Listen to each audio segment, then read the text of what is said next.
Jack Campbell, you are the definition of consistent, led this team in tackles every single week here so far. What is the mindset you have to have in order to do that every single snap? I mean, I feel like it just really starts with, I just try to like give it my all, like every single game. It sounds kind of cliche, but just really focusing it on like just doing my job, trying to do it at a high level. But I'm also just trying to put everyone in the position that they can be in to make the plays, and I feel like that's kind of my job. So just week in, week out, recovery, trying to get my body back, and then also just like going out there and just letting it go, like no matter what happens. You are the quarterback of the defense, so you don't get any snaps off, and you haven't had any snaps off this entire season. Yeah. Even when your lip is busted open and it's a grisly scene, you've got to tough it out. What have you learned about your ability to just gut out some moments like that?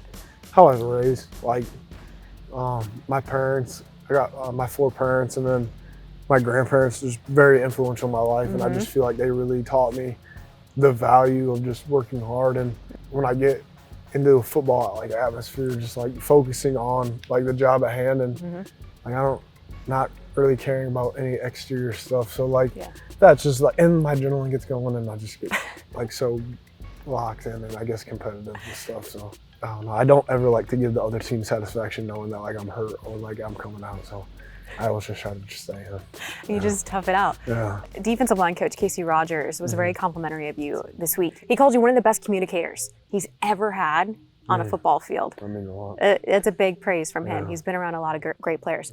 But going back to training camp, he said that there was one check you were able to get this defense in that hadn't been installed yet, and you were able to communicate, get everyone lined up, and you covered it to perfection.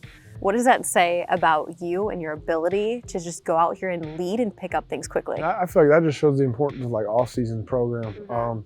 That's a conversation that me and Shep had in the off-season.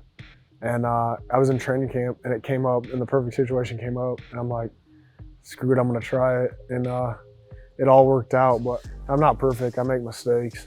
But I really am trying to just, every day, just like focus, make everything right, and make everyone get into a position that they can like have a positive impact on the plays. Coach Rogers calls it impressive how quickly you've been able to pick this stuff up in just year 3. What has helped you grow so fast?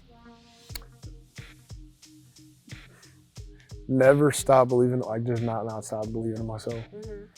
That's the main thing. Like I got drafted here, and I still have everything, but just like a lot of people weren't like too happy with me and like where I was selected. And I just remember the feeling, and like that's something that like stayed with me throughout my whole career. Sometimes I felt like it was just like me and my family. But it's been good, and I wouldn't change it for the world. And there's just like that belief that I just always have in myself, no matter what the outside world or anybody has to say about me, or anything about like the organization. I just try to focus on myself and my teammates and be the best I can be. And I try to like not make the same mistake twice, and I feel like that's big nowadays. Just to be able to have the mental focus to learn from your mistakes, and when they happen, just like don't let them happen again. And that's something that I work towards too. You can't hear every single play that comes through the microphone in your helmet. How are you able to still get everyone lined up in the correct play when you can't even hear what Shep is telling you? And that's a thing that I've had to adjust to too. Because in college, when I was in college, we didn't have microphones in our helmet. So when I got here, and like on third down when we play at full field, I can't hear really. So I got earplugs in my helmet. That helps a little bit. And I also just try to like look through the play call sheet like the whole week, and I try to memorize all the calls that are on the down and distance, and kind of expect what Shep's going to call before he calls it. Because sometimes when he calls a play, like the play clock's at 20 seconds, so being able to get that out and get everyone lined up is sometimes a challenge. How many plays are there, roughly, that you have to memorize? So I feel like off the top of my head, plays with like checks in them that can go to different calls.